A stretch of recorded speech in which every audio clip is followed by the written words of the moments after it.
네, 안녕하세요. 성공섭의 시작 접정보센터 이남주입니다. 네, 안녕하세요. 한유진입니다. 네, 오늘 또 한 주를 마무리하는 기분 좋은 금요일이 돌아왔습니다. 잠시나마 취준생들의 지친 몸과 마음을 달래주는 금요 스페셜로 또 여러분들을 기다리고 있는데요. 먼저 1부에서는요. 여러분들의 든든한 히어로죠. 어벤져스 쌤들과 함께 2018년 취업시장을 한번 되짚어보고 2019년 취업 성공의 길을 미리 다져보는 시간이 한번 준비되어 있습니다. 네, 그리고 이어서 2부에서는요. 문화생활이 부족한 취준생들을 위한 힐링 타임이죠. 영화, 직업을 만나다도 준비되어 있으니까요. 끝까지 함께해 주시기 바랍니다.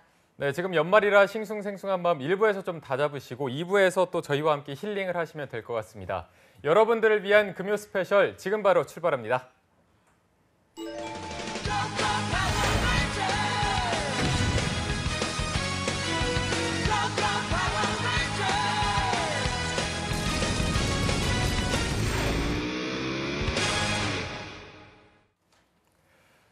네, 대한민국 어디에서도 방송은 물론이고 인터넷에서도 찾아볼 수 없는 금쪽 같은 시간입니다. 취업 컨설팅계 최고 히어로들과 함께하는 어벤져스 특집 시간입니다. 네, 오늘도 원조 중에 원조 세 분을 모셔봤는데요.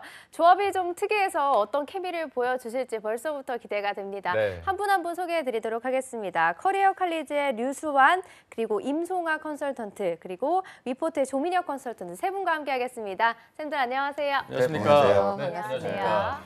네, 말씀하신 대로 오늘 조합이 굉장히 특이하고 어떻게 보면 굉장히 화려하다고 볼 수가 있을 것 같습니다. 먼저 어벤져스에서 처음 뵙는 건지 굉장히 오랜만에 또 합류하신 것 같습니다. 뱅쌤과 먼저 얘기를 나눠볼 텐데 뱅쌤한테 저희가 은행권 좀 제자들 합격 스코어를 여쭤본 적이 없는 것 같아서 지금은 거의 다 마무리가 됐을 텐데 예. 제자들을 이번에 좀 웃는 분들이 많았나요? 어떻습니까? 많죠. 오. 예, 많고. 네. 우리 이 세 명의 조합이 아마 한번 나왔던 적이 있었던 것 같은데요. 제 기억에. 그래요? 네. 예. 민혁 선생님 맞습니까? 대본에 없는 걸 치시네요. 네. 아유, 오랜만에 놀라시네요. 네. 다른 생각하고 있었는데 제 기억에 처음인 것 같습니다. 놀란 거였네요, 제가. 훅 들어오네. 네. 역시 네. 뱅쌤이 예. 좀 뭐 잘 놀라게 하여튼 하시네요. 이번 하반기 뭐 합격한 분들은 뭐 지난 첫째 주, 12월 첫째 주 정도에 다 결론이 났고요. 지금쯤은 이제 합격하신 분들은 마지막 연수가 아마 다음 주 돌아오는 월요일 날 연수 시작하는 은행이 있고요. 네. 26일이죠. 26일 날 이제 연수 시작하는 은행들이 있고 그 이후에는 전부 다 은행 연수 시작을 했고 지금은 이제 불합격하신 분들이 마음 추스리고 내년을 다시 준비해야 되는 그런 타이밍이고 저도 지금 많이 학생들을 만나고 있습니다. 네. 네, 알겠습니다. 그리고 또 옆에 계신 분이 바로 또 잡정보센터에 떠오르는 센 언니로 활약을 하고 계신데 아무래도 제자들이 뭐 합격해서 우울해하거나 그러면 왠지 송아 쌤은 야, 뭐 괜찮아 이러면서 막 이렇게 별로 이렇게 따뜻한 말보다는 지금 현실적으로 조언을 해주실 것 같거든요. 실제로는 어떠신 편인가요? 네, 맞습니다. 저는 그 누구에게도 따뜻한 말과 위로를 건네지 않고요.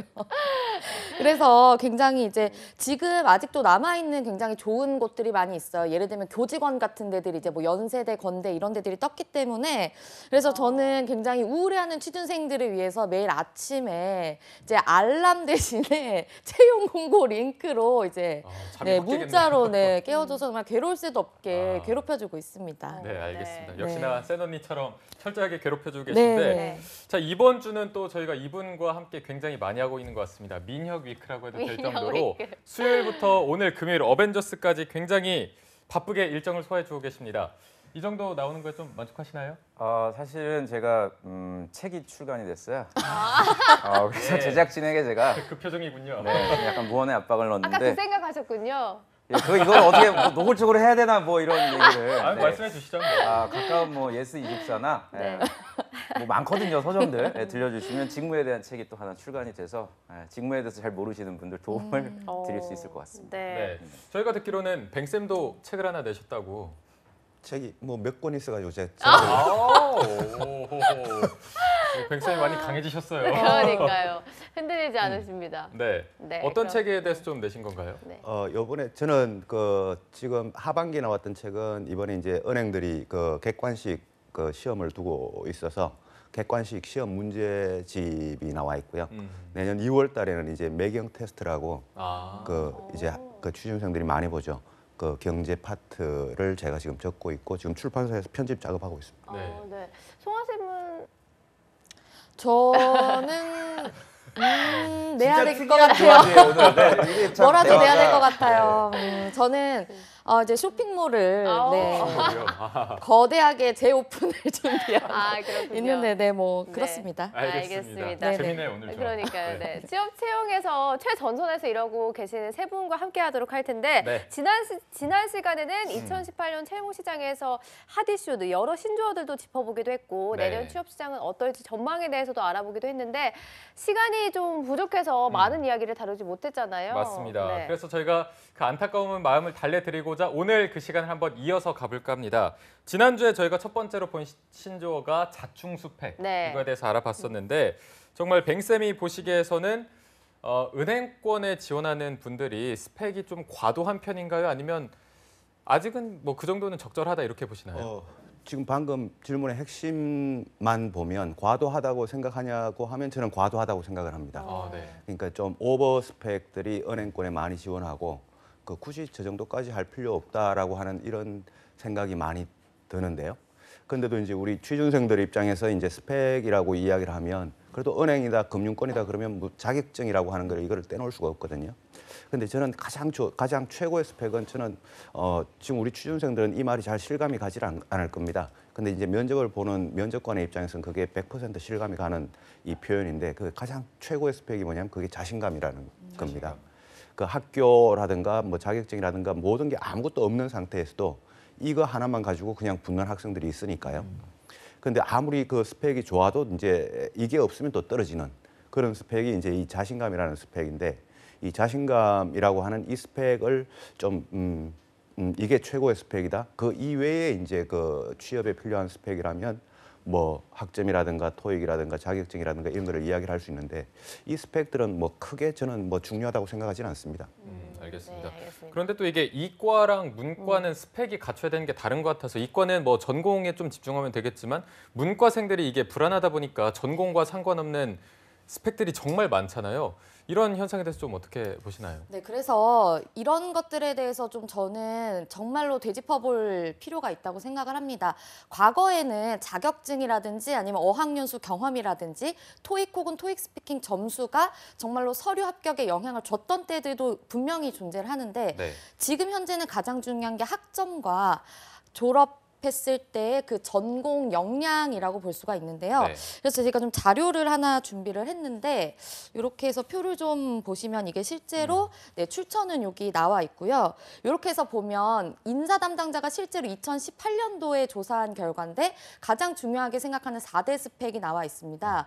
근데 이게 정말 되게 웃긴 얘기인데 나이가 뭐 깡패다 이런 얘기도 있지 않습니까? 네네. 나이가 가장 중요한 스펙이고요. 두 번째 정말요? 중요한 스펙이 학점입니다. 네. 그래서 나이와 학점 그리고 전공 유관도 그리고 약간의 학벌 이 이외에는 다른 것들은 거의 영향을 주지 않는다고 실제로 인사 담당자들이 네, 여기에 대해서 대답을 했기 때문에 그런 것들은 조금 기억을 해주시면 좋겠고요. 그리고 특히나 은행권 같은 경우에는 2차 최종 면접에서는 이제 블라인드가 풀리지만 1차 면접 같은 경우에는 전체 블라인드고 경력 칸만 예, 오픈을 하게 되어 있습니다. 그래서 실제로 아르바이트라든지 혹은 인턴이라든지 혹은 다른 작은 회사여도 다른 회사 경력이 있던 친구들은 상대적으로 질문 좀 많이 받았던 추세가 이번에 있었기 때문에 네. 작은 아르바이트 경험이라도 다양한 경험을 해보는 것을 자격증보다는 좀 저는 개인적으로 추천을 드리는 바입니다. 네. 네, 알겠습니다. 이 송아 쌤이 의견에 민혁 쌤은 혹시 동의하시는지 아니면 또 추가적으로 해주실 말씀이 있을까요? 안 하던 짓을 하네요, 임진아 쌤이.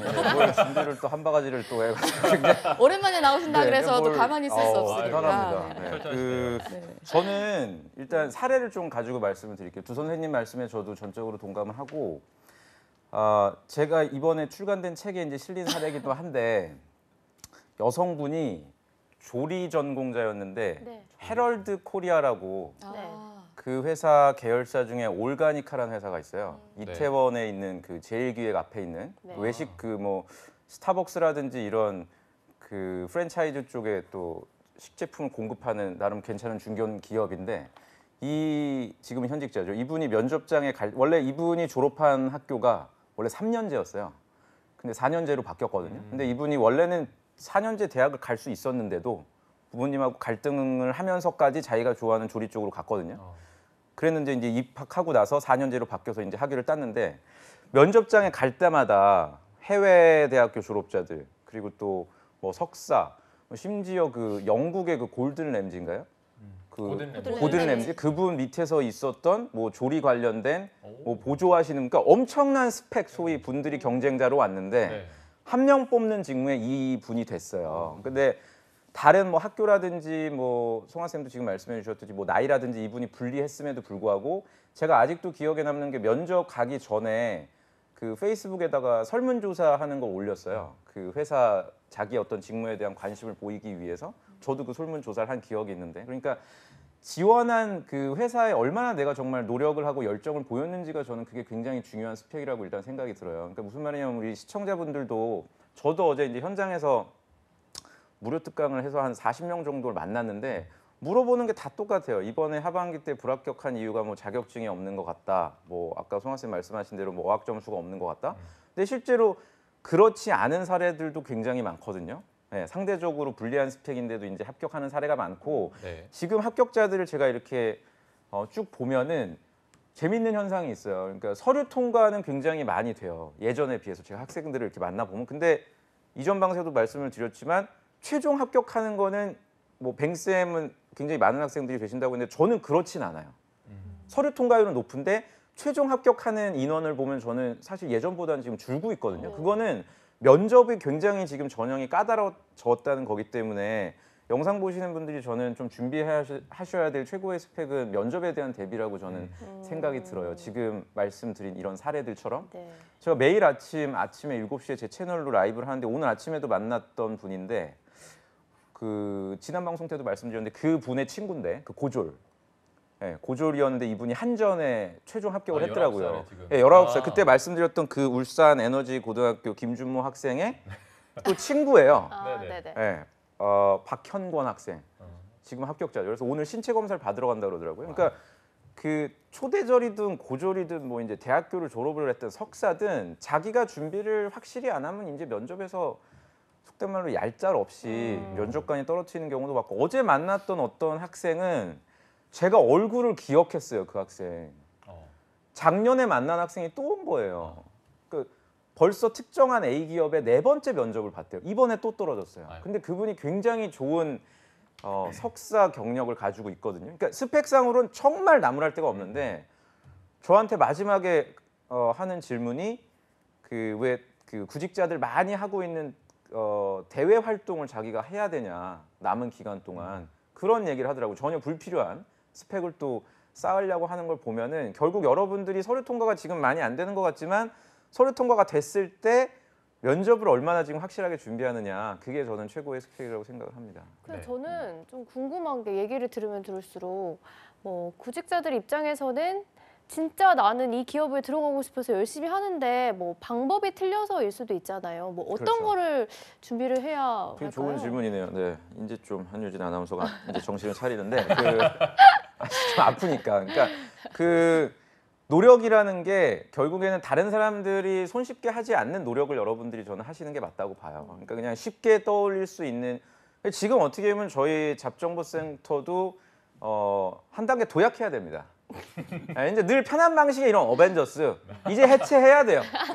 이제 해체하고 아이고. 다른 분위기로 뭔가 좀 바꿔줘야 예. 또 한 단계 점프업할 수 있는 건데요. 그러니까 구직자들도 제가 보면은 늘상 하는 그냥 뭐 방학 되면은 뭐 어디 교환학생 가고 면접 시즌 돼야 면접 준비하고 인적성을 압도해야 인적성 공부하고 이제 이런 단순 반복적인 노력으로는 좀 어렵다.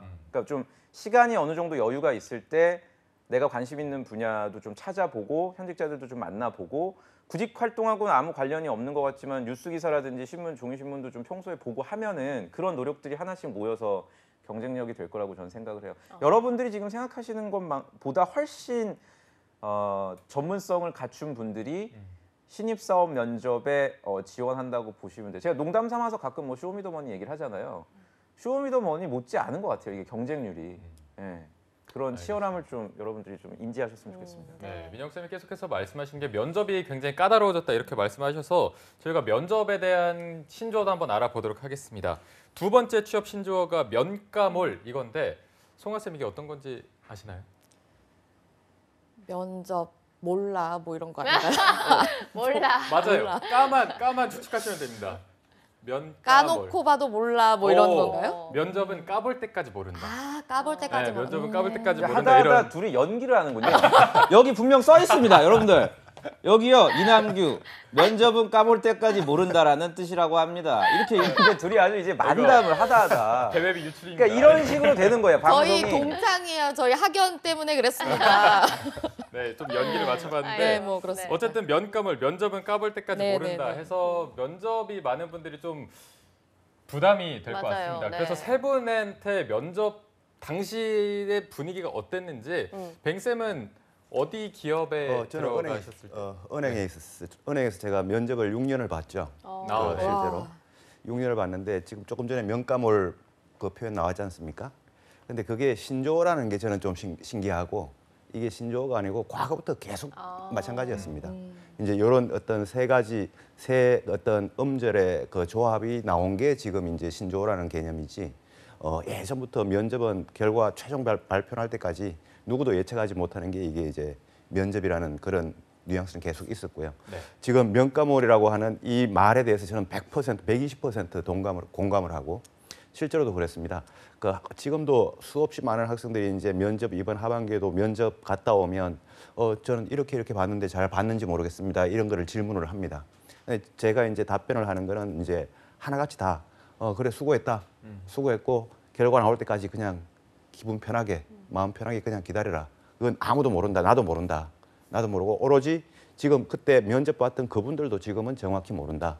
나중에 결과가 나올 때 그 바로 하루 이틀 직전 그때가 되어야 모든 게 결정이 되니까 지금은 너도 모르고 나도 모르고 면접을 봤던 면접관도 모르고 아무도 모르니까 지금 뭐 잘 봤다 못 봤다 이야기를 해봤자 아무 도움 되지 않으니까 결과 나올 때까지 기다려라. 이게 이제 최선의 제 조언이고 실제로 면접은 최종 결과 그것도 뭐 1차 면접뿐만 아니고 최종 결과 나올 때까지 그건 뭐 신도 모르는 그런 그가 제 경험상. 근데 뭐 면접을 잘 봤다라고 하면 기대는 할 수 있죠. 뭐 면접을 좀 본인이 잘 봤다고 생각하면 또 못 봤다라고 생각하면 약간의 실망감이나 이런 건 들 수 있지만 결과는 모른다. 그렇죠. 예, 결과는 이게 제 항상 결론입니다. 모르는 텐데 뱅쌤도 취준생 시절이 있었잖아요. 취준생 때 언제 면접을 보셨는지 혹시 기억이 나시나요? 나죠. 연도가? 당연히 그때 가서 했던 말도 기억나는데. 네네. 그래요? 좀 분위기가 어땠나요 그때? 그때는 상당히 좀 지금으로 말하면 지금도 은행 면접은 지금도 그렇습니다. 조금 권위적이고 무게가 있고 딱딱하고 한데 좀, 예. 그때도 마찬가지였습니다. 그때는 지금처럼 이렇게 막 뭐 토론 면접이다, 롤플레잉 면접이다 이런 여러 가지 면접이 있을 때가 아니고 오로지 인성 면접 하나만 있을 때인데요. 저는 학교에서 추천을 받아가지고 이제 1차 면접은 패스하고 최종 면접만 보고 들어갔습니다. 은행을. 최종 면접만 갔는데 그게 이제 제 취업과 관련된 첫 번째 면접이었죠. 첫 번째이자 마지막 면접이었죠. 그 면접을 최종 면접에서 이제 임원들을 막 이제 만났던 게 저희 첫 장면이었죠. 근데 그때 저한테 은행을 왜 지원했냐라고 이런 질문을 하시더라고요. 네. 예, 그래서 제가 뻥을 쳤죠. 제가 우리 한국 금융 산업의 발전을 위해서 이 한 몸을 던지겠다라고 이렇게 이제 뻥을 쳤더니만 붙여주더라고요. 도대체 무슨 말씀을 지금 하시려고? 한국 금융 산업의 발전은 못 시켰습니다. 아니 지금 예. 취준생들이 그렇게 대답하면 지금도 그렇게 이야기할 수 있습니다. 아, 근데 그래요? 그때 제가 지금 요 말씀을 드리는 이유는 그때 그 면접관이 누군지 좀 당연히 알죠. 같이 근무를 했으니까요. 네. 근데 그 면접관이 그때 제가 했던 그 말을 믿었을까? 절대로 믿지 않습니다. 제가 면접관일 때 학생들이 그렇게 뻥을 치는 거를 제가 믿을까? 절대로 믿지 않습니다. 그러나 그때 말을 하는 당시에 저 친구의 표정이나 이걸 딱 보면 저 친구의 진심이 이제 읽혀지는 그 진심을 보는 거지 저 친구의 텍스트를 보려고 하지 않습니다. 면접관들이. 네. 그래서 뻥을 좀 쳐도 좋고 뻥을 안 쳐도 좋은데 뻥을 친다고 떨어지고 뭐 잘 친다고 붙고 이런 게 아니니까 그냥 면접은 과거에는 되게 딱딱하고 지금은 이제 종류가 많아졌죠. 많아졌는데 뭐 지금은 좀 종류 준비할 것도 많습니다. 뭐 그렇지만 지금은 좀 여러 가지 준비를 좀 다각도로 해서 좀 뻥도 자신감 있게 좀 쳐서 그렇게 가면 저는 면접에 뭐 크게 문제 없지 않을까 생각합니다. 네. 민혁 쌤은 면접 굉장히 잘 보셨을 것 같은데. 네. 전 잘 봤어요. 아이고. 그러니까 저는 제가 예. 그 채용팀이었기 때문에 입사해서 제 점수를 제가 볼 수 있었거든요. 권한이 있어서 등수가 나오나요? 저는 인사팀, 네, 저는 1등으로 들어갔고 그래서 인사팀에서 본인들이 원하는 높은 점수니까 이제 데려갔는데 제가 그 말씀을 드리려는 게 아니라 두 가지만 말씀드릴게요. 1차 면접 때 PT 면접을 보는데 블라인드였거든요, 저는. 근데 여러분들이 생각할 때는 면접관들이 굉장히 예리한 질문을 하고 준비가 잘 되어 있기 때문에 뭔가 이렇게 주눅들잖아요. 근데 실제로 면접관들 준비 하나도 안 돼 있어요. 근데 저도 이제 구직자일 때는 되게 예리해 보였거든요. 네, 뭐 조민혁 씨가 지금 발표하신 거 이런데 주어진 자료를 바탕으로 하신 것 같지 않다. 다시 한번 발표할 기회를 드리겠다. 그때 되게 막 멋있고 되게 예리하다. 근데 입사해서 제가 채용 담당자가 돼 보니까 거기 있어요, 질문지가. 이런 거 매뉴얼대로. 질문하라. 그러니까 그분도 아. 어제 그냥 술 한잔 하고 아침에 해장하고 오신 거예요. 그냥 뭐 인사팀에서 오라 그래가지고 그냥 그런데 이제 인상 쓰고 있었던 이유도 다른 그냥 면접 끝나면 또 상무님 보고 들어가야 되는데 이것도 그런 거였더라고요. 그러니까 여러분들이 그 면접장에서 일어나는 하나하나의 질문에 대해서 너무 위축될 필요가 없다는 거 하나랑 두 번째 건 제가 좀 팁으로 말씀드리고 싶어요. 두 번째 건 임원분들이 들어오시는데 그 여러분들 그 상장된 기업들은 다트에 들어가시면 임직원 현황이 나오거든요. 그리고 조금만 디테일하게 찾아보면은 인사팀의 면접관으로 누가 들어오실지 보통 상무님이나 전무님이나 부사장 이런 분들이 들어와요. 그럼 검색하면 그분의 얼굴이 나와요. 네. 구글링에. 네. 그래서 저는 그때 그분 얼굴을 칼라 프린트해서 화장실이나 이런 데다 붙여놨었어요. 계속 면접 보기 전에 좀 약간 편해지려고. 그때 익숙해지는 거군요. 네, 그래서 그때 윤동준 상무님이었어요. 되게 좀 날카로우시거든요.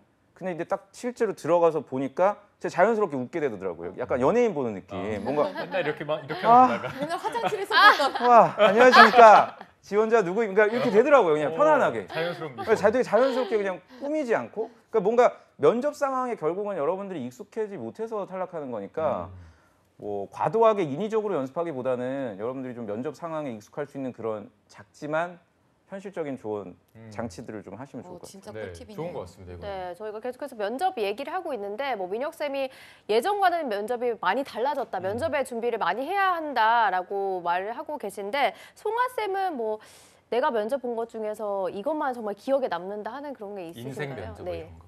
없어요. 없어요? 네, 가끔 저는 그런 거 별로 평범했나요? 없어요. 아니요, 저의 면접은 항상 평범하지 않았고 저는 면접에 항상 방송에 늦듯이 늦었고 하지만 합격을 했고 뭐 이런 저는 그랬는데 네. 뭐 저는 저니까요. 그러니까 저는 좀 이상한 캐릭터잖아요.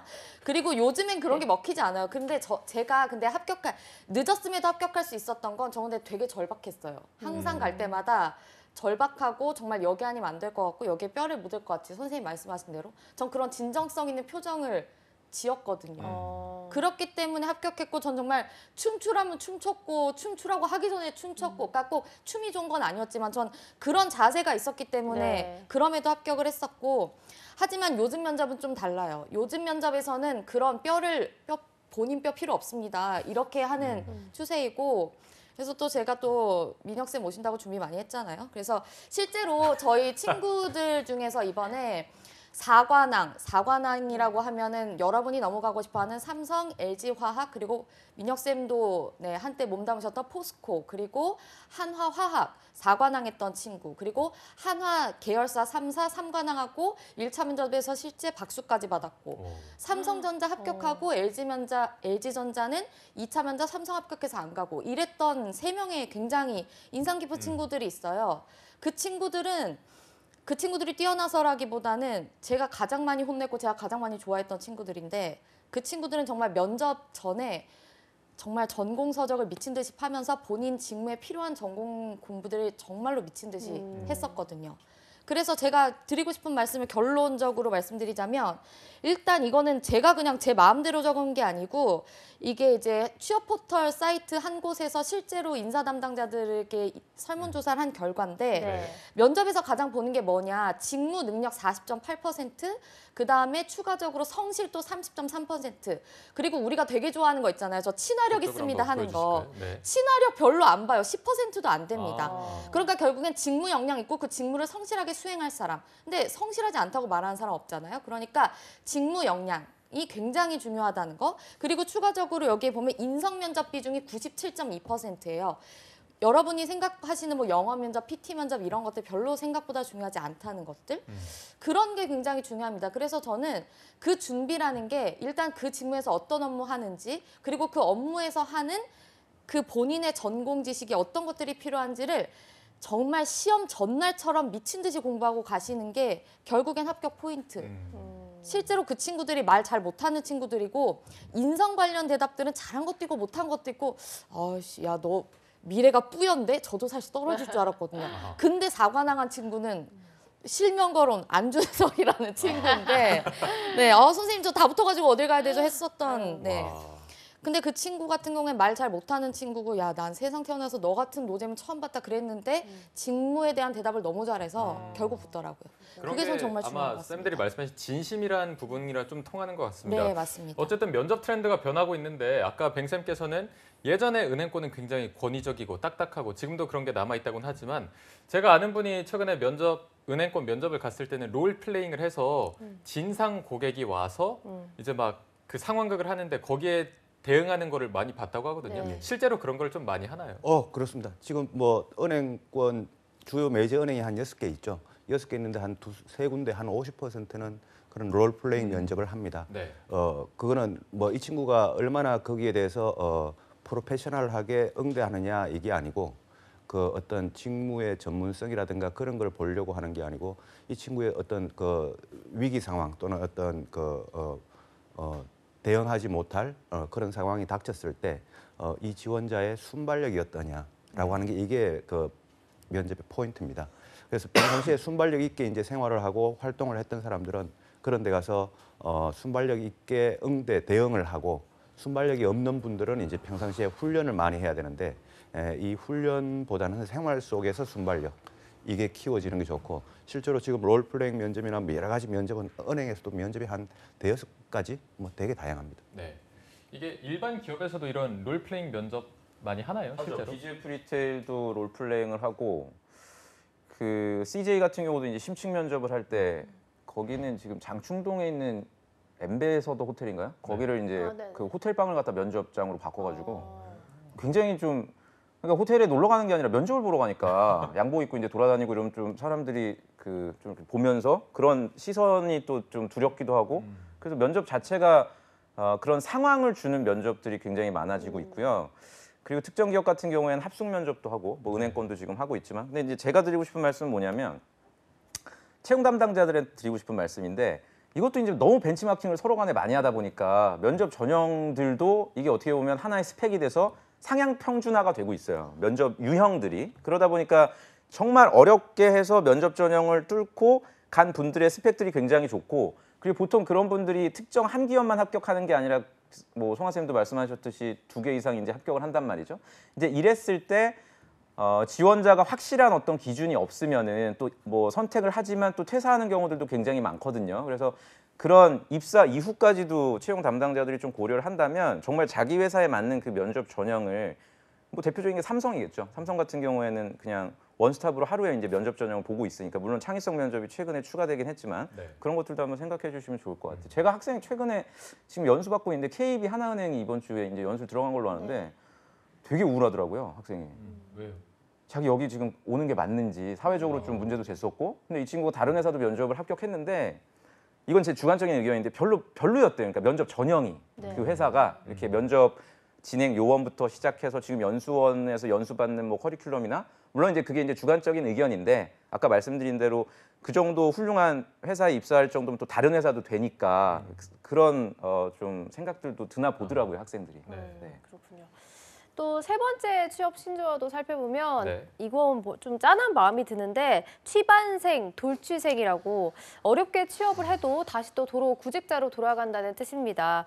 직장 생활이 상상했던 것과 달라서 실제로도 많은 준비생 취업하는 구직자 여러분들이 성공을 해도 다시 또 구직 활동을 하는 경우가 많습니다. 어제 또 민혁 쌤이 가천대학교 삼성 그 학생을 네, 말해준 박다윤. 경우도 있잖아요. 네. 이렇게 실제로 제자들이 이런 경우가 많나요? 너무 많아요. 어제도 그 학생들 어제 제가 강의를 7시에 했는데 그것도 저는 사실 저녁에 강의하는 거 별로 안 좋아하는데 이제 그 학원에서 7시에 하자 하고 했던 이유가 이것 때문이에요.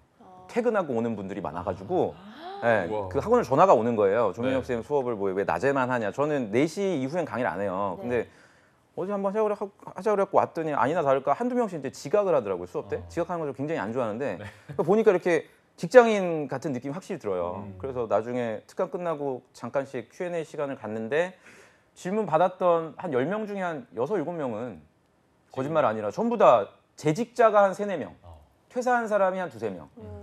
뭐 울먹이면서 얘기하는 거예요. 특히 퇴사한 분들은 뭐 뻔하죠. 면접장에 가면은 받는 질문이 다 퇴사 사유. 너 왜 나왔냐? 그 멀쩡한 직장을. 답이 없어요. 근데 그거는 강사로서도 그 나온 부분에 대해서 본인도 이제 납득을 못 하니까 계속 확인을 하러 다니고 뭐 다른 학원도 돌아다니고 하는데 자신감은 더 떨어지는. 그 굉장히 많은 분들이 지금 이런 고민을 아마 지금 이거 영상 보시는 분들 중에서도 잠깐 어디 바람 쐬러 나왔다가 보는 분도 있을 거예요. 지금 재직 중에 분명 있죠. 네, 있을 겁니다. 네. 이게 왜 이렇게 좀 다시 돌아올까? 이게 정말 어렵게 해서 맞아요. 취업까지 했는데 다시 돌아오는 이유가 어떤 게 가장 크다고 보시나요, 성환 쌤? 아, 근데 일단 이 방송이 제가 고속터미널 살잖아요. 고속터미널 전체 모니터를 직업방송을 틀어놔요. 아, 아, 그래요? 정말요? 네. 저 그래서 아마 출장 가시는 분들 지금 엄청 보고 계실 거야. 아하. 네. 근데 이게 그 돌취생이라고 뭐 오면 다행인데 취업하다 조기 퇴사자 비율이 얼마나 될 것 같으세요? 요즘 최근 그렇게 높지는 않을 것 같거든요. 뭐 예상 네. 해보시면 20%? 최대 20%? 최대 20%, 30%? 30% 정도? 49%예요. 거의 절반이네요. 네, 이게 실제로 네 설문조사를 했던 실제 자료인데 49%. 뭐 또 하나 꺼내봐요. 아 이거는 프린트를 못했어. 잉크가 떨어졌어. 잉크가 떨어져가지고 하여튼 그래가지고 네. 49%인데 그 이유가 뭐냐면 뭐 급여 같은 문제가 아니에요. 네. 그냥 더 좋은 회사 가려고 이직이 가장 큰 이유고 음. 그냥 두 번째 이유는 업무를 불만 그냥 몰라 이직이고 뭐 그냥 나올래 그냥 이런 거. 어. 그러니까 학생들은 본인의 업무와 맞지 않다고 생각해서 나 이 일 하려고 온 거 아닌데라고 생각하거든요. 근데 그렇게 해서 다른 회사 가시면 아마 또 그 일을 하시게 될 거예요. 너무 싫었던 그 일. 아. 왜냐하면 신입사원 때는 그런 일을 하게 돼 있거든요. 본인이 싫었던 내가 이 일하려고 한 게 아닌데 그 일. 그래서 저는 조금 더 참아보자라는 말씀을 드리고 싶어요. 왜냐하면 이게 뭐 야 살다 보면 이런 얘기가 아니라 만약에 돌취생으로 들어간다고 하더라도 회사에서 6개월 있다가 그만뒀고 나면 야, 인내심이 이렇게 없나? 이럴 수 있는데 예를 들어서 1년 뭐 이런 식으로 좀 유의미한 경력이 있다 그러면 경력 있는 말하자면 돌취생이구나로 좀 회사에서도 인정해 줄 수 있거든요. 신입으로 들어가도. 그래서 1년은 버텨보시기를 전 개인적으로 추천해 드립니다. 1년 최소 1년은 좀 네, 버텨야 네, 네. 다음 이직할 때도 면접에 살만이 네, 있는 네, 거군요. 네. 알겠습니다. 그 생각하는 것보다 그 편중, 그러니까 양극화가 굉장히 심하더라고요. 제가 지난주에 만났던 분도 아까 송아 쌤 말씀하신 뭐 교직원, 연세대학교 교직원을 하다 나왔어요. 근데 그분 때문에 떴구나 지금. 뭐 그랬을 수도 있을 것 같아요. 그러니까 네, 근데 네, 네. 그분이 그게 첫 직장이 아니라 그 전에는 또 다른 대기업을 있다가 그 교직원을 하시다가 또 다른 공기업에 다니다가 또 이번에 4개월 면접을 오고 근데 그분이 30살이 안 됐어요. 그러니까 이게 뭐냐면 결국 이직하는 이유는 좋은 직장에 그 이직을 하는 거잖아요. 근데 그러니까 가보니까 다른 거죠. 그러니까 내가 어떤 한 가지 명확하게 포기할 수 없는 기준을 가지고 계셔야 돼요. 그 기준을 가지고 있고 어느 정도 충족되면 그냥 계속 다니는 게 맞지. 갔더니 또 뭐 팀장이 이상하고 여기 또 갔더니 팀장은 괜찮은데 연봉이 또 너무 낮고 뭐 이런 결과는 어느 직장이나 다 있기 때문에 네.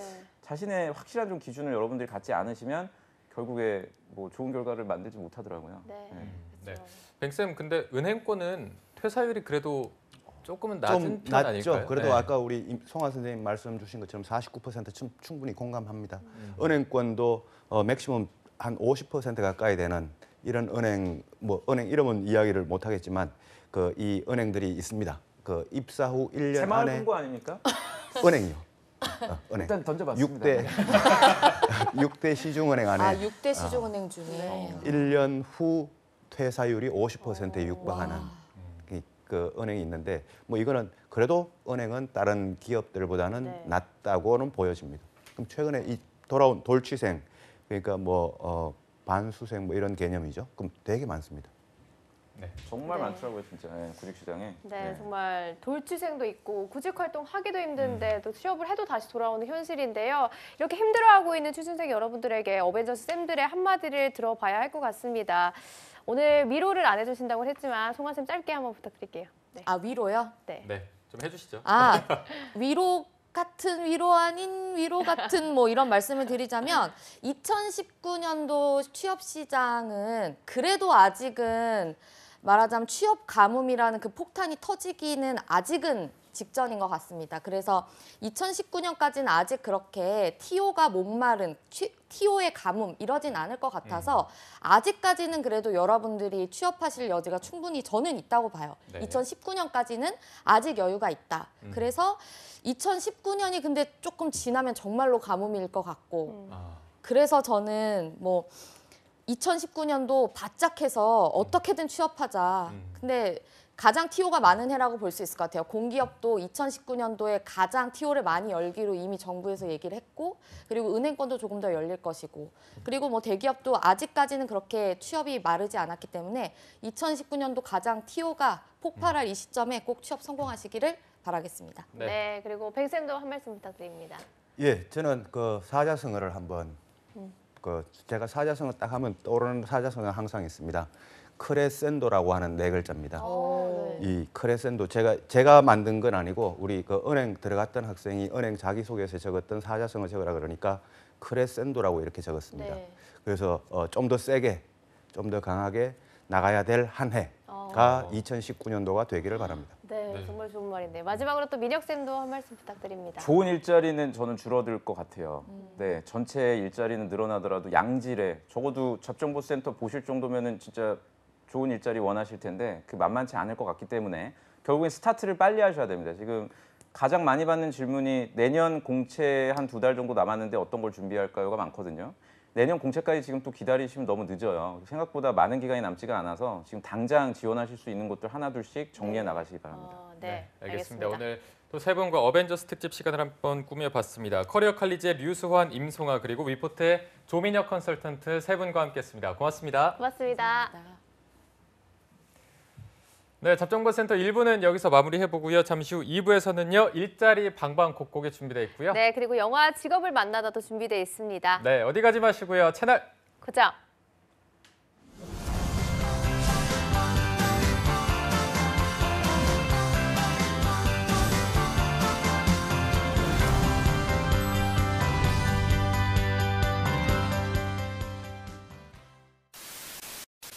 바쁜 이 도심 속 난 오늘도 커리어우먼을 꿈꾼다.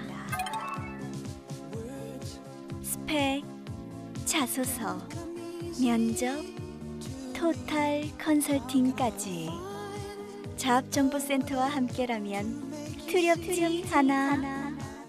최고의 컨설턴트와 함께 알아보는 내가 떨어진 이유와 상반기 공채 전략. 취준생 구제 프로젝트 왜 떨어졌나 시즌 5. 많은 시청 바랍니다.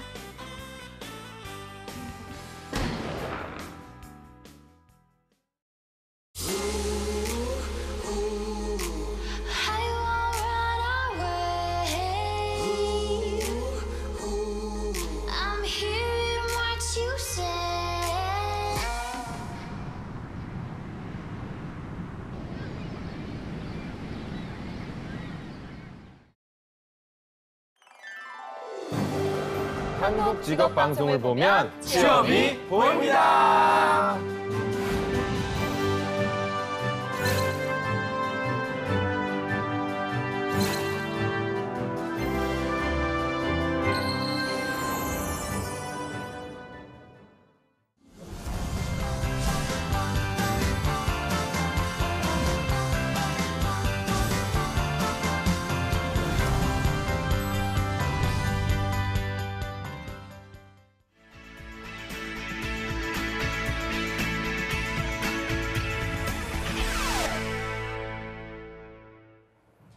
네, 매일매일 전국 각지의 생생한 채용 정보를 알아보는 일자리 방방곡곡. 오늘은 경기도 먼저 연결해 보겠습니다. 이천 고용복지 플러스 센터의 이혜진 주무관님 안녕하세요. 네, 안녕하세요. 이천고용복지플러스센터 이혜진입니다. 네, 오늘 채용 소식 알려주시죠. 네, 이번 주 소개해드릴 곳은 이천시 대월면 경충대로에 위치한 주식회사 발렉스 서비스입니다. 이천 하이닉스 반도체 기숙사 시설관리 업무를 담당할 건물 설비 관리원 1명을 모집합니다.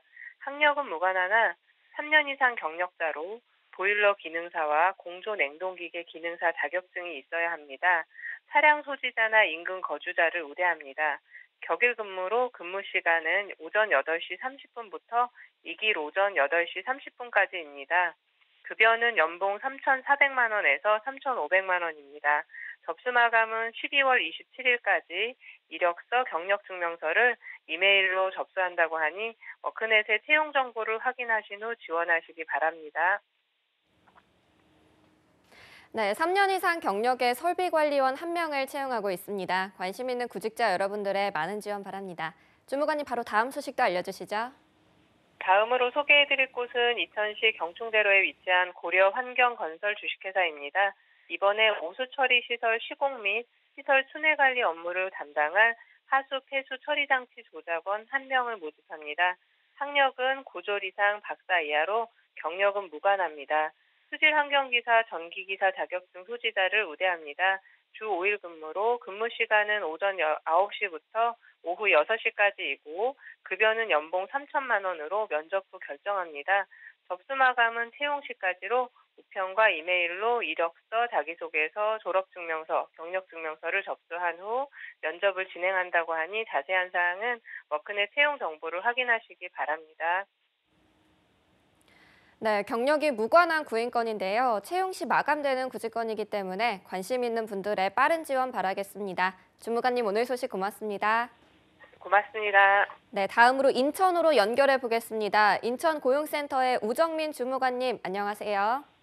네, 안녕하세요. 인천고용센터 우정민입니다. 네, 오늘 어떤 채용 소식 준비하셨나요? 이번 주 소개해드릴 고인사업장은 경문실용전문학교입니다. 경문실용전문학교는 인천시 부평구 청천동에 위치한 직업훈련기관으로 요리 강사 1명을 고인합니다. 경력은 3년 이상이고 학력은 대졸 이상인 자를 고인합니다. 주 5일 근무로 오전 9시에서 오후 6시까지 근무합니다. 급여는 월급 220만 원 수준이고 일반고 학생 및 실업자 대상 한식, 양식, 중식, 일식 등 직업훈련 강의를 담당하게 됩니다. 입사를 희망하시는 분은 인천 고용복지플러스센터 취업지원과로 문의해 주시기 바랍니다. 네, 3년 이상 경력의 요리 강사 1분 구인하고 있습니다. 관심 있는 분들의 많은 지원 바랍니다. 주무관님 바로 다음 소식도 알려주시죠. 네, 다음으로 소개해드릴 고인사업장은 주식회사 나노엔텍입니다. 나노엔텍은 인천시 남동공단에 위치한 금속 가공 제품 제조업체로 프레스기 및 절단기 조작원 2명을 고인합니다. 학력은 무관하나 경력은 5년 이상인 자를 고인합니다. 주 5일 근무로 근무 시간은 오전 8시부터 오후 8시 30분까지이고 급여는 월급 270에서 350만 원 수준입니다. 주로 소형 고속 프레스를 이용한 부품 가공 업무를 담당하게 됩니다. 입사를 희망하시는 분은 인천 고용복지플러스센터 취업지원과로 문의해 주시기 바랍니다. 네, 채용 시 마감되는 구직건입니다. 관심 있는 분들의 많은 지원 바라겠습니다. 주무관님 오늘 소식 고맙습니다. 네, 감사합니다. 네, 지금까지 일자리 방방곡곡 경기와 인천 지역의 채용 정보 알아봤습니다.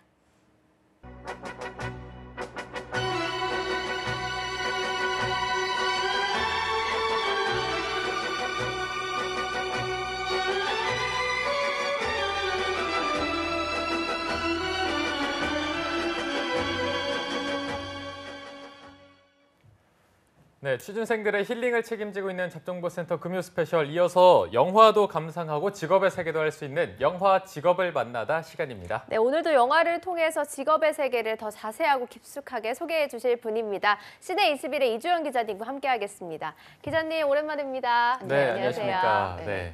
그리고 또 2부의 도우미 신세미 캐스터 함께하겠습니다. 어서 오십시오. 안녕하십니까. 네, 기자님, 저희가 이제 연말이 다가오고 다음 주가 이제 바로 크리스마스다 보니까 항상 좀 질문을 드리고 있는데 크리스마스 계획이 따로 있으신가요? 벌써 좀 표정이 슬프시네요. 표정으로 드러났네요.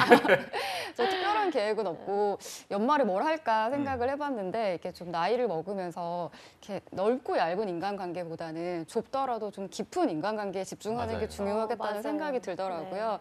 그래서 올 한 해 그러니까 제가 좋아했던 사람들 그리고 또 저를 좋아해줬던 사람들한테 좀 긴 편지를 써보면 어떨까라는 좀 생각을 해봤고 네. 편지가 힘들면 꼭 고마웠다는 문자라도 좀 남겨보자라는 오. 결심을 연말 계획으로 세웠습니다. 네, 처음 듣는 연말 계획인 것 같은데 그러니까요.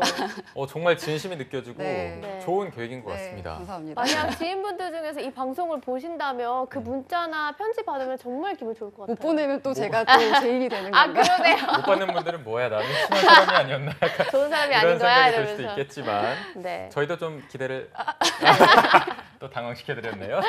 네. 혹시 신세미 캐스터는 그런 거 해본 적 있나요? 뭐 좋아하는 사람한테 편지를 쓰거나 고마움을 표하는 그런 걸 해본 적 있는지. 저는 편지나 문자 이런 거를 잘 못하는 그런 성격이어서 네. 이제 오늘 기자님 말씀대로 우리 MC분들이랑 기자님한테도 한 번씩 드려야겠어요. 정말요? 한번 크리스마스 선물로 기대해 보겠습니다. 아, 아이고, 네. 기대가 하게 되거든요. 기다리고 그러니까요. 있겠습니다. 네, 기다리고 있겠습니다. 자, 그럼 오늘 기자님이 소개해 주실 영화 바로 들어보겠습니다. 네, 오늘은 크리스마스가 다음 주잖아요. 네. 그래서 특별히 크리스마스 시즌을 맞아서 이에 어울리는 영화 한 편을 들고 왔습니다.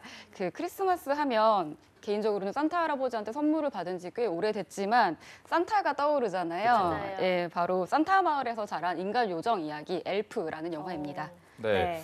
자, 산타 마을에서 자란 인간 요정 이야기, 굉장히 또 유쾌한 크리스마스 분위기가 느껴질 것 같은 영화인데 먼저 알찬 소개 먼저 좀 들어보도록 하겠습니다. 네, 엘프는 산타와 요정 엘프들의 마을에서 자란 버디가 실은 자신은 인간이고 자신의 진짜 아빠는 뉴욕에 살고 있다는 사실을 알게 되면서 뉴욕으로 향하고 그러면서 벌어지는 소동을 유쾌하게 그린 코미디 영화입니다.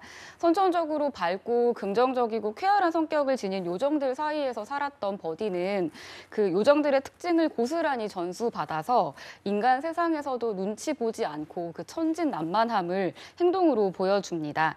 이 버디의 아이 같은 순진함과 천진함이 결국 관객을 울고 웃게 만드는 영화라고 할 수 있는데요. 이 주인공 버디를 연기한 배우는 헐리우드 최고의 코미디 배우라고 할 수 있는 윌 페럴이 연기합니다. 주랜더라든지 블레이즈 오브 글로리라든지 이런 윌 페럴의 B급 코미디 영화를 좋아하는 분들은 이 엘프 또한 굉장히 좀 웃으면서 재미있게 유쾌하게 볼 수 있을 거라는 생각이 들고요. 감독은 존 파브로인데요. 아이언맨 1, 2편을 비롯해서 정글북이랑 아메리칸 셰프 같은 영화들을 연출한 감독입니다. 또 아실지 모르겠지만 이 존 파브로는 연출뿐만 아니라 연기까지 병행하는 굉장히 다재다능한 감독이거든요. 이번 엘프라는 영화에서도 의사 역할로 잠깐 출연하니까 눈여겨보면 좋으실 것 같습니다. 네. 이번 크리스마스 나홀로 집에 그만 보고 이거를 한번 봐보는 것도 좋을 것 같은데 네. 먼저 그럼 신세미 캐스터가 엘프의 줄거리를 소개해 주시죠. 네, 보육원의 갓난아기 버디는 산타의 선물 보따리 안에 들어가면서 북극의 산타 마을에 도착하게 됩니다. 이후 꼬마 버디는 나이 많은 요정 엘프의 손에 길러지는데요. 키가 1m도 채 되지 않는 작고 귀여운 요정들 사이에서 버디는 남다른 발육 속도를 보이며 어른으로 자라게 됩니다. 그러던 어느 날 파파 엘프는 버디가 왜 다른 요정들과 생김새도 다르고 능력도 다른지 출생의 비밀을 들려줍니다. 사실 버디는 인간 세상에서 왔고 버디를 낳은 엄마는 일찍이 세상을 떴으며 버디의 진짜 아빠는 뉴욕에 살고 있다는 것을 알려주는데요. 이에 버디는 친아빠를 만나기 위해 뉴욕으로 향합니다. 하지만 동화책을 만드는 출판사에서 일하는 버디의 친아빠 월터는 가족보다는 성공과 돈이 중요하다고 생각하는 사람이었고 갑자기 자신의 아들이라며 나타난 버디를 곱게 대할 리가 없었습니다. 하지만 버디가 자신의 진짜 아들이라는 것이 밝혀지자 어쩔 수 없이 자신의 집으로 데려가서 가족들에게 버디를 소개해 주는데요. 이후 이야기는 기자님과 함께 주요 장면에서 확인해 보도록 하겠습니다. 여기까지 줄거리였습니다. 네. 이게 뭐 줄거리만 들어도 굉장히 유쾌함이 묻어나는 그런 이야기인 것 같은데 아까 말씀하신 대로 이번엔 케빈이 아니라 이번 엘프, 버디와 함께하면 좋을 것 같습니다. 자, 일단 기자님이 첫 번째로 선택한 명장면이 있을 텐데 그거를 먼저 좀 들어보도록 하겠습니다. 네, 인간 세상에 도착한 버디의 모습을 그린 장면인데요. 버디는 뉴욕 엠파이어 스테이트 빌딩에서 일하는 친아빠를 만나기 위해서 산타 마을을 떠납니다. 지팡이 사탕숲과 젤리 사탕바들을 지나서 링컨 터널까지 무사히 통과해서 도착한 뉴욕은 그야말로 신세계입니다. 인간 세상이 처음인 버디는 모든 것이 신기한데요. 택시를 잡으려고 손을 흔드는 사람에게 손을 흔들어서 인사를 하고요. 거리에서 나눠주는 전단지가 공짜 선물이라고 얘기라도 한 것처럼 쉴 새 없이 전단지를 건네봤습니다. 그리고 회전문을 따라서 빙글빙글 도는 일들도 마냥 재밌기만 합니다. 보시다시피 초록색 상의에 노란색 쫄쫄이 바지를 입고 뉴욕 거리를 당당하게 활보하는 버디의 못 말리는 기행은 끝이 없습니다. 의상이 봐도 적응이 안 돼요. 그러니까요. 정말 귀엽고 절로 입가에 미소가 지어지는 장면들인 것 같은데요. 이 장면을 꼽아주신 이유도 들어보겠습니다. 네, 이 영화는 크리스마스를 배경으로 한 캐릭터 코미디 영화인데 이 버디라는 캐릭터에 얼마나 좀 감정을 이입할 수 있는가에 따라 이 영화를 좀 얼마나 즐길 수 있는지가 달라지는 것 같아요. 영화 초반에 이 버디 캐릭터가 잘 드러납니다. 버디가 보여주는 개그는 굉장히 단순한 듯 보이지만 이 단순한 개그가 굉장히 좀 강력하게 다가옵니다. 인간의 몸을 빌린 요정 혹은 어른의 몸을 하고 아이의 행동을 하는 이 버디의 모습이 가끔은 당혹스럽기까지 하지만 이 배우 윌 페럴이 정말 이 버디 캐릭터를 결코 미워할 수 없는 요정으로 그려냅니다. 이를 보고 웃지 않을 사람은 없을 것 같은데요. 이 악이 없는 순진한 버디 캐릭터를 윌 페럴이 어떻게 연기하는지 좀 지켜봐도 좋지 않을까 싶습니다. 네, 정말 매력적인 영화인 것 같은데 저희가 두 번째 장면을 또 바로 만나봐야 될 것 같습니다. 어떤 건가요? 네, 버디는 김블스 백화점에서 일하는 점원 조비라는 여자를 좋아하게 돼요. 이에 크리스마스를 앞두고 조비에게 데이트 신청을 하는데요. 앞서 보여드린 장면과 이어지는 장면이기도 한데 버디는 자신이 뉴욕에 처음 도착해서 혼자 했던 일들을 조비와 함께 즐깁니다. 사실 간판만 세계 최고의 커피숍인 세계 최고의 커피숍에서 함께 커피를 마시고요. 회전문을 따라서 빙빙 도는 놀이도 함께 하고요. 뉴욕의 거리를 신나게 아이처럼 깡충깡충 뛰어다닙니다. 그리고 커다란 대형 트리를 구경하고 스케이트까지 타게 됩니다. 이 버디의 크리스마스 데이트는 그야말로 성공적입니다. 네. 로맨틱 성공적. 네, 좋네요. 아빠를 찾으러 간 줄 알았는데 그 와중에 또 사랑까지 네. 하고 있는 것 네. 같은데 이 장면을 꼽아주신 이유도 어떤 건지 네. 들어볼게요. 혹시 좀 커플인 분들 중에서 아직 크리스마스 계획을 못 세운 분들이 계시다면 이 버디의 낭만적인 데이트 코스를 좀 참고해도 좋지 않을까라는 생각을 해봤고요. 네. 이게 크리스마스가 좀 특별한 휴일이잖아요. 그래서 크리스마스이기 때문에 좀 좋아하는 사람에게 고백할 수 있는 용기도 낼 수 있는 것 같고 크리스마스이기 때문에 좀 유치하지만 아이 같은 장난을 치면서 놀 수 있는 게 아닌가라는 생각이 듭니다. 그리고 보시다시피 이 영화의 배경은 뉴욕인데요. 이 뉴욕의 크리스마스 풍경을 구경하는 재미도 쏠쏠합니다. 록펠러 센터 앞에 대형 트리와 그리고 그 앞에 스케이트장은 이미 뉴욕의 유명한 관광 명소 중 하나잖아요. 몸은 비록 한국에 있지만 좀 마음만은 뉴욕의 크리스마스를 즐겨도 좋을 것 같습니다. 네. 자, 저희가 벌써 오늘은 시간이 굉장히 빨리 가는 것 같습니다. 마지막 장면만이 남았는데 마지막 명장면은 어떤 건가요? 네, 크리스마스의 즐거움을 전하는 최고의 방법은 큰 소리로 노래를 하는 것이다. 엘프들을 모두 알고 있는 유명한 문구인데요. 이 버디가 조비에게 들려준 얘기이기도 합니다. 썰매가 고장이 나서 센트럴파크의 불시착한 산타를 돕기 위해서 버디가 공원에서 힘쓰는 동안 공원 바깥에선 조비가 사람들 앞에서 캐롤을 부릅니다. 조비는 산타클로스 이즈 커밍 투 타운을 지금처럼 반주도 없이 부르는데요. 이게 크리스마스의 힘일까요? 아니면 노래의 전염성이 강해서일까요? 사람들은 조비를 따라서 하나 둘 캐롤을 부르기 시작합니다. 사람들의 합창에 힘입어서 크리스마스 정신을 연료로 삼는 산타의 썰매도 높이 높이 날게 됩니다. 정말 노래 때문에 썰매가 다시 이렇게 끌린다는 게 네. 신기한데요. 네. 이 장면을 꼽아주신 이유는 또 뭘까요? 네, 조비가 부르는 캐롤의 제목이 산타클로스 이즈 커밍 투 타운이잖아요. 근데 네. 실제로 영화에서 보면 산타가 이 마을에 도착을 했잖아요. 이 캐롤의 선정과 영화의 상황 설정이 잘 맞아 떨어지는 것도 재밌고 이 조비를 연기한 배우가 눈에 익으실 것 같은데 영화 혹시 500일의 썸머 보셨는지 네. 이 영화의 여주인공이고요. 드라마 6월 시리즈로도 유명한 주희 디샤 디샤넬이라는 여배우입니다. 이 워낙 그러니까 노래를 좋아하고 잘해서 500일의 썸머라는 영화에서도 직접 노래를 부른 적이 있는데 주이 디샤넬이 실제로 쉬 앤 힘이라는 포크 듀오로 활동을 하면서 크리스마스 캐롤 앨범까지 낸 적이 있습니다. 개인적으로는 그 캐롤이 없으면 크리스마스가 아니라고 생각을 하는데 이 쉬 앤 힘이라는 밴드의 크리스마스 캐롤 앨범도 좀 같이 더불어 들어보면 좋을 것 같습니다. 네, 오늘의 노래 추천까지. 정말 완벽한 코스까지 해주셨는데 자, 저희가 마지막으로 또 알짜배기 직업을 한번 만나봐야 될 것 같습니다. 네. 어떤 직업을 알아보면 될까요? 네, 버디의 친아빠 월터는 어린이책 출판사에서 편집자로 일하고 있습니다. 글작가와 그림 작가를 고용해서 흥미로운 동화책 만드는 일을 하는데요. 유명 작가를 섭외하거나 어린이책의 표지가 얼마나 중요한지 얘기 나누는 장면이 영화에 잘 묘사가 되어 있습니다. 세계에는 정말 수많은 출판사들이 존재하는데 어린이 책만 전문으로 하는 출판사들도 굉장히 많이 있습니다. 전 세계 대형 출판사들은 어린이 책 전담 브랜드나 전담 부서를 여러 개 거느리고 있는 추세고요. 랜덤하우스 어린이 책 출판사나 사이먼 앤 슈스터 출판사나 맥밀란 출판사 같은 경우가 대형 어린이 출판사들이라고 할 수 있습니다. 국내에선 비룡소나 보리 출판사 같은 곳에서 어린이 책을 출간을 하고 있고요. 책을 만드는 것에 관심이 많아서 출판사에 취직을 하고 싶다면 관심 있는 출판사의 채용 공고를 수시로 챙겨봐야 할 것 같습니다. 연봉이나 근무 조건은 출판사별로 워낙 상이하기 때문에 이 점도 참고하셔야 할 것 같고요. 당연히 글을 보는 눈이 좋아야 하고 글쓰기 능력도 요구됩니다. 하지만 그보다 앞서서 자신이 어떤 종류의 책에 관심이 많은지 그리고 어떤 책을 만들고 싶은지 그것을 알아두면 좋을 것 같아요. 내가 어린이 책에 관심이 많은지 아니면 문학에 좀 더 관심이 많은지 이렇게 자신의 관심사를 세분화해서 출판사별로 공략하면 좋을 것 같습니다. 네. 오늘 저는 정말 이 영화 재밌고 기대가 됐는데 신세미께서는 엘프 어땠나요?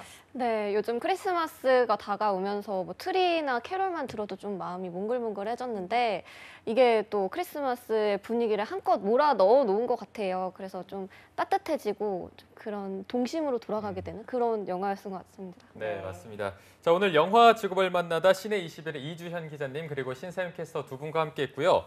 오늘 금요 스페셜은 여기서 또 마무리해 보도록 하겠습니다. 네, 저희는 다음 주 월요일 오전 10시에 왜 떨어졌나 시즌5로 다시 찾아뵙겠습니다. 시청해주신 여러분 고맙습니다. 고맙습니다.